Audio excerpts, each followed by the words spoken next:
Alors, les caractéristiques de la session de Londres. Donc, vous avez des caractéristiques très particulières qui sont propres à la session de Londres. En général, la session de Londres forme le haut et le bas du jour. D'accord? Donc, si ça ne forme pas les deux, vous êtes sûr que vous allez avoir au moins le haut ou le bas du jour. Donc, la volatilité commence une heure avant. Donc, comme je vous ai dit précédemment, à cause du marché de Francfort qui ouvre une heure avant. Donc, en général, le début de session, vous allez voir un faux mouvement. D'accord. Tout simplement parce que on apprend dans les livres, il y a un style de trading qui s'appelle le breakout, qui nous apprend à trader un breakout de la session asiatique. Donc la stratégie elle est toute simple. Vous allez prendre le haut et le bas de la session asiatique, le point le plus haut et le point le plus bas. Et la stratégie que je ne recommande pas du tout, et vous allez comprendre pourquoi. C'est cette stratégie qu'on enseigne dans les livres et sur certains sites internet ou autres, vous indique qu'il faut acheter une cassure de la session asiatique par le haut ou vendre une cassure par le bas. Donc les banques savent tout ça, les market makers le savent, et il y a tout simplement des mouvements qui permettent d'attaquer ces liquidités en vous induisant en erreur en faisant un faux mouvement de début de session. Donc c'est tout simple, hein, vous allez voir dans les graphiques que en sortie de session asiatique, début de session de Londres, souvent vous allez avoir un mouvement qui va partir à l'inverse de la vraie tendance du jour. Donc c'est ce faux mouvement qui va justement induire en erreur les breakout traders et récupérer de la liquidité et appuyer le vrai mouvement des banques.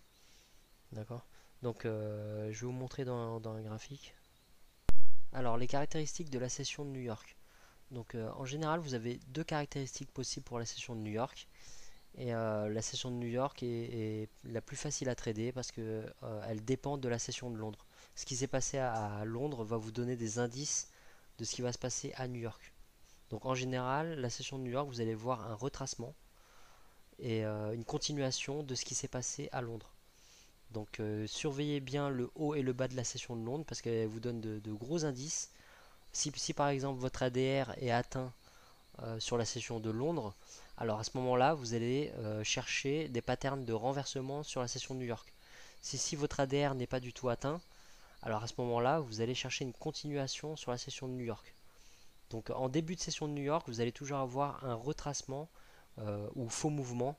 Donc méfiez-vous du début de session toujours. Ne rentrez pas directement dans le trade. Attendez ce faux mouvement avant de rentrer dans le trade.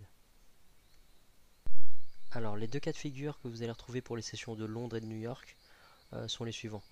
Donc déjà en bleu ciel vous voyez là vous avez la session asiatique et là où les breakout traders dont on parlait tout à l'heure se retrouvent piégés, c'est que les petits faux mouvements de début de session vont les induire en erreur et leur dire de vendre à ce niveau là ou d'acheter à ce niveau là. Voyez. Donc il ne faut pas rentrer directement dans le trade à l'ouverture de la session de Londres parce que les premiers mouvements sont souvent les faux mouvements. Donc bien sûr vous allez voir par la suite, on va vous montrer comment avoir une idée de la direction principale prévue pour la journée.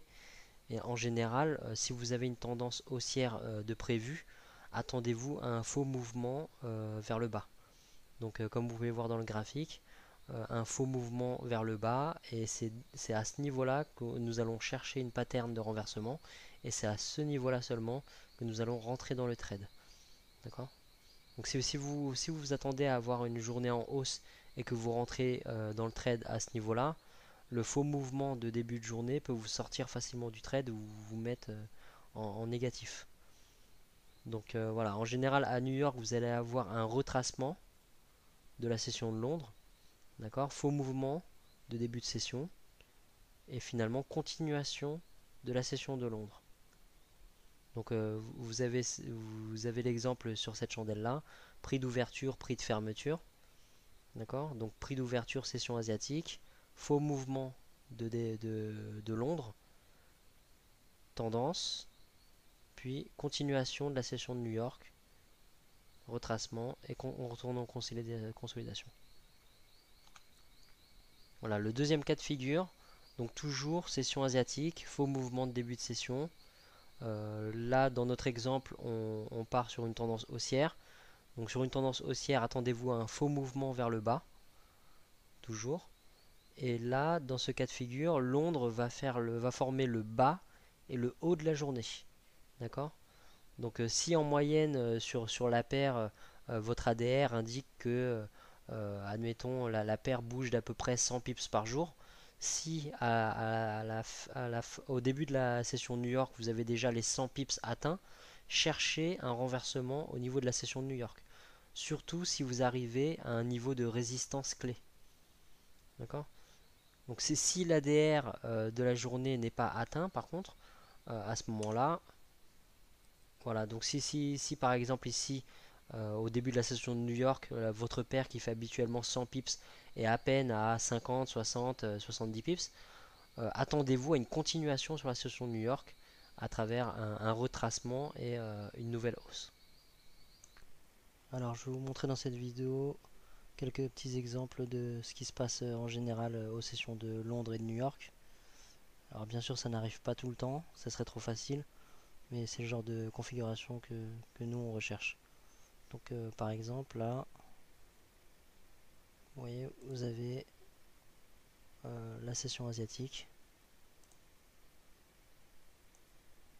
ici. Donc les horaires que vous voyez là sont les horaires du broker. Donc je vais vous indiquer après. En gros, il y a 7 heures de décalage par rapport à New York sur les horaires qui sont indiqués.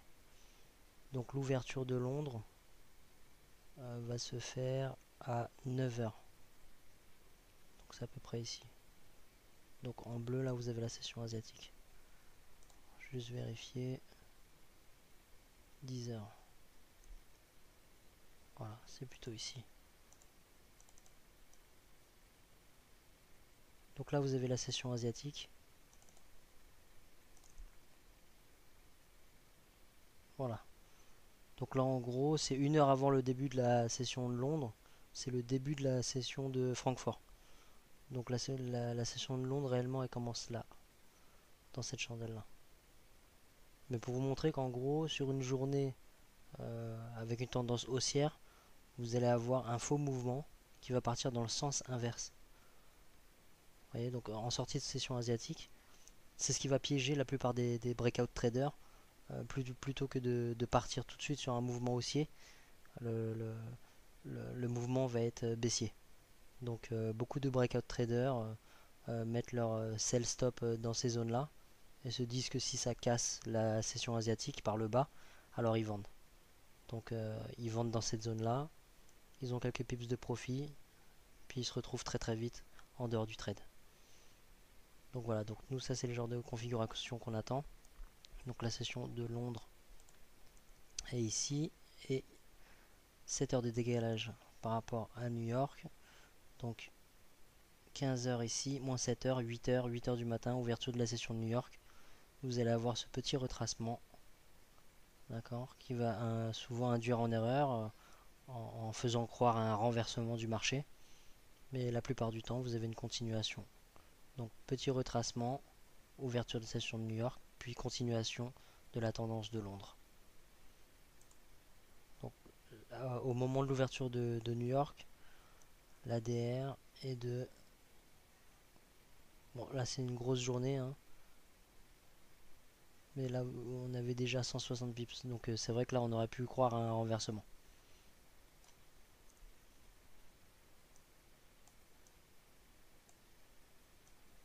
Alors regardez bien au niveau des horaires clés, toujours.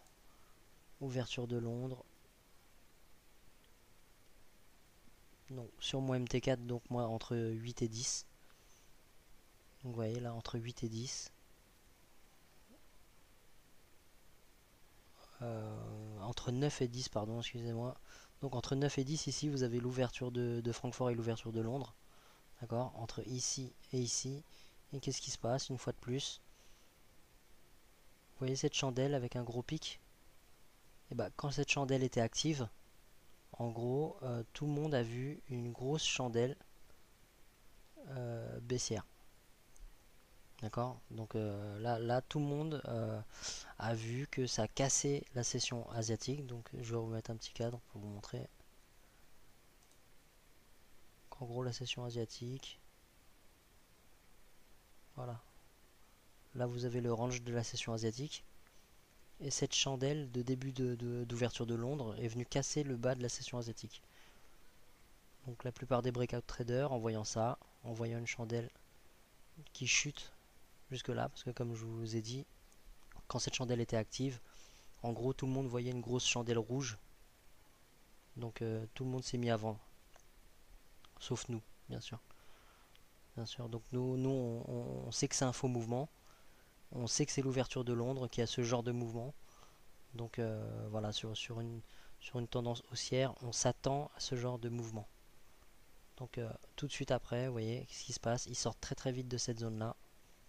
Ils ont induit en erreur, ils sortent de la zone et ça grimpe. New York, ouverture de New York. Là, qu'est-ce qu'on a? On a un retracement, d'accord? Qui peut vraiment redescendre jusqu'au bas de la session de Londres, hein.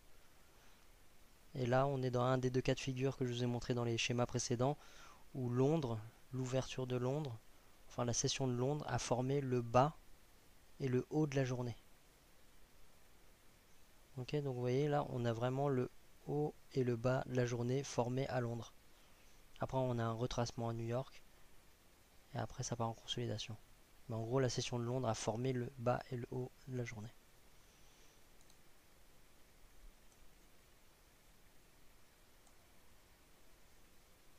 Alors là, c'est un petit peu moins visible. Comme je vous ai dit, ça n'arrive pas tout le temps, hein, sinon ça serait trop facile. Mais là, si on regarde sur cette journée, par exemple, donc entre 8 et 9, donc 8, ouverture de Francfort, 9, ouverture de Londres. La session asiatique.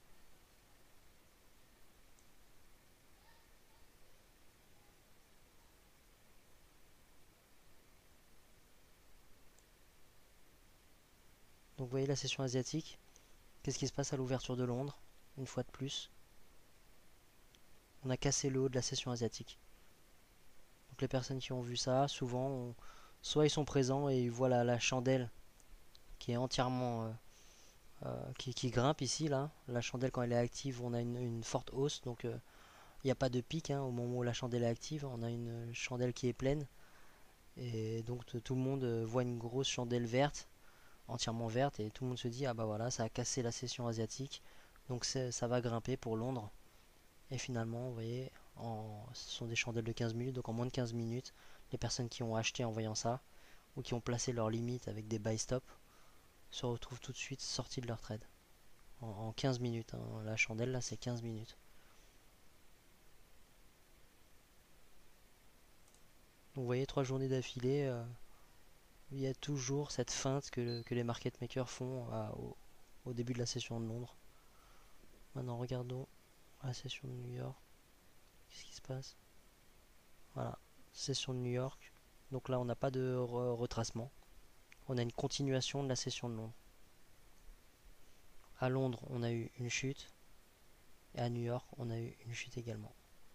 Donc continuation de la session de Londres. Alors le gap qu'on voit là, ça indique clairement que là, ça c'est un vendredi et on passe à un lundi. Donc en général, ces journées-là, comme je vous ai dit précédemment, sont plutôt à éviter, hein. Vendredi, lundi, on a moins de volatilité déjà. Et puis on a des mouvements on a des mouvements très bizarres ces jours-là, donc mouvements à risque.